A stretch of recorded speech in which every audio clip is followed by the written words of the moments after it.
right, back on the Corvette. Good old Jared here. Hello. He cleaned these. We had these in the washer. Got it all done. Got them all cleaned. I ran them. Actually left them in it overnight. And then Jared cleaned them off a couple times. A brake clean. Got all the gook off. And now he's hit them with the cast iron paint. God, those look good, man. How many coats you put on? 4. Nice. Yeah, that'll do it. And I mean, it's dry to the touch. It's nice.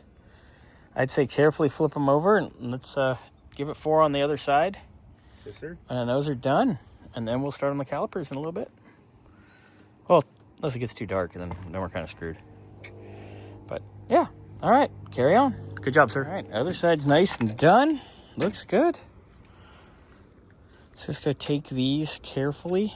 Take this box and put it, you know where their parts are. Put it somewhere back there safe so they can dry. Yes, so do that, and then it's on to the calipers with the good Raptor 1K.